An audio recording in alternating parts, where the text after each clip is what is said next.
تداووا مرضاکم بالصدقہ، بیماریوں کا علاج میں تو یہ کہوں گا آپ بھی اللہ تعالیٰ سے دعا کیا کریں، یا اللہ اگر تو بغیر آزمائشوں اور بیماریوں کے اونچا درجہ دے دے، تجھ سے کسی نے کوئی پوچھنا ہے کیا؟ جی دے تو سکتا ہے نا اللہ تعالیٰ۔ اس لیے رسول اللہ صلی اللہ علیہ وسلم نے صحابہ کرام کو یہ بات سمجھائی تھی کہ جو انسان صدقہ کرتا ہے اللہ رب العزت اس کو ہر قسم کی بیماری سے محفوظ کر دیتا ہے۔ لیکن اگر کوئی معمولی سی بیماری آ جائے تو اس پہ پریشان نہیں ہونا چاہیے، اللہ تعالیٰ سے ہی مدد مانگنی چاہیے، دوائی ضرور لیا کریں، علاج کروایا کریں، یہ سنت ہے۔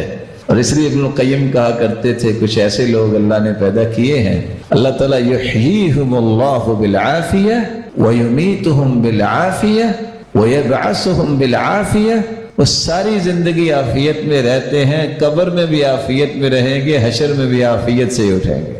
اللہ ان لوگوں میں ہمیں بھی شامل فرما دے۔ لیکن اگر کوئی معمولی سی بیماری آ جائے تو اس پہ پریشان نہیں ہونا چاہیے، اللہ تعالیٰ سے ہی مدد مانگنی چاہیے، دوائی ضرور لیا کریں، علاج کروایا کریں، یہ سنت ہے، لیکن حرام چیز سے علاج نہیں، کیونکہ حدیث کہتی ہے تداووا ولا تتداووا بحرام، تم دوائی لیا کرو لیکن حرام چیز کی دوائی نہ لیا کرو۔ حرام چیز سے مراد ایسی دوائی جس میں حرام چیز ڈالی گئی۔ کیوں؟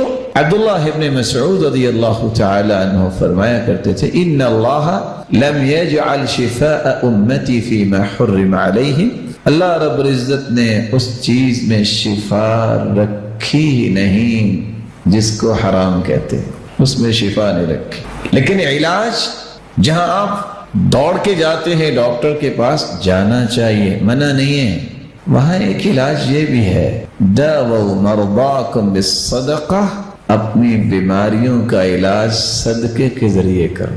یہ صدقہ بھی ایک علاج ہے۔ جہاں آپ صبح شام 2-2 4-4 ایمپی کلاکس لے لیتے ہو، وہاں صدقہ بھی 2-4 روپے کر دو، یہ اس سے قیمتی اور اس